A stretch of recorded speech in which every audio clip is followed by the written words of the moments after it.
Hello, my name is Jamie, and today I am doing a book review on the book Li Lun, Lad of Courage. This book takes place in China. It says a fishing village on the coast of China. So Li Lun, he is afraid of the sea, which is odd because his entire village, their whole livelihood is fishing. And at the beginning of the book, Li Lun's father and a bunch of the other fathers are taking their older sons out to the sea to go on a fishing trip, and that's like the trip that will make them into a man, right? But Li Lun practically refuses to go because he's terrified of the sea. And Li Lun's father was very angry. This would bring shame on himself, on Li Lun and his family if he did not do this thing.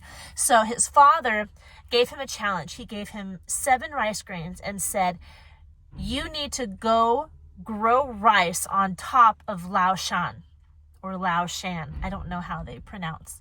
But it's this big old mountain that is pretty much barren. It's this rock. There's a whole legend about why it is barren, where all the foliage went and everything.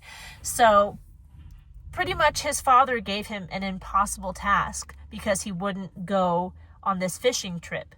But Li Lun decided to attempt the task. He was going to do it because he didn't want to live a life on the sea, being terrified of the ocean. So his mother helped him. She packed him food to last as long as it takes for rice to grow.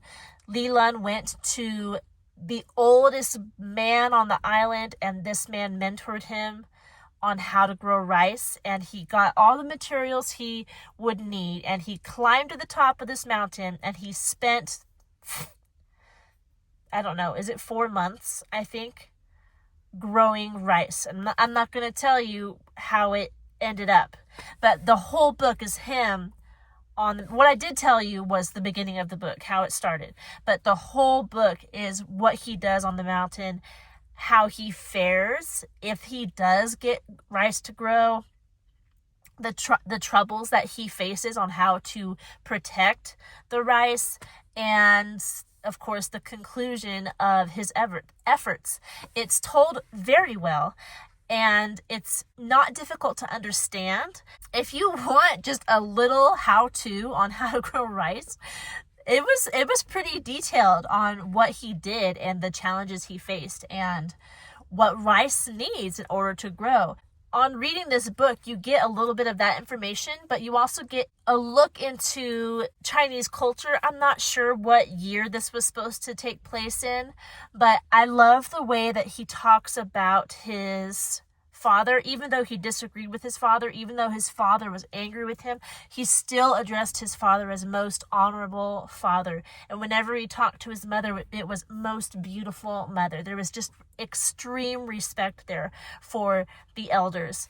And there was a respect for the way of life, which is why he tried to prove himself growing rice, because he didn't want to accept the fishing way of life, but he didn't want to just, be a bum and not do anything. He wanted to prove that he wanted to work. He wanted to do something, but he didn't want to be a fisherman. So really good. I recommend this book. This was one of my oldest sons in his curriculum, and we just finished it. We're about to start our another book. The reading level, it said between grades 5 and 8. So I'm going to put it in the 5th grade playlist here on YouTube. There are 96 pages. It was published in, if I can get there, 1947. And there are illustrations. A lot of them, actually. Here's one of him climbing the mountain.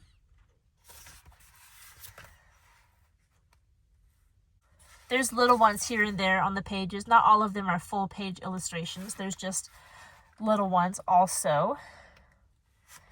Here's one of him fighting off the seagulls. There's all of them getting ready to go on the fishing trip.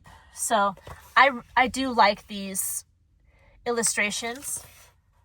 They're black and white, but there's just something about them that I like. Sometimes I see illustrations and I'm like, there's illustrations, you know. Any illustration is better than no illustration, but for some reason I like these. I just like them. So there you go. Good book to have a look into Chinese culture. I don't know if it's early Chinese culture or if it's also modern. If they still do stuff like this. I don't know. We are just starting. We're finishing up American history. We're finishing World War II right now, and we're gonna finish up the tail end of American history up till present day, and then we're starting world history. So that's why my son has started this book based in China, which is really exciting for me because we've been doing American history for a long time, and I'm excited to start world history. And this was a fun introduction to that unit that we're starting. So really cool. I hope you look into it and that you also enjoy this book. That's all I have for you today. I hope you're doing well. If you have any questions concerning this book, leave them down in the comment section below. If you want to see more content like this, don't forget to like this video, subscribe to this channel, and I will talk to you in our next one. Goodbye.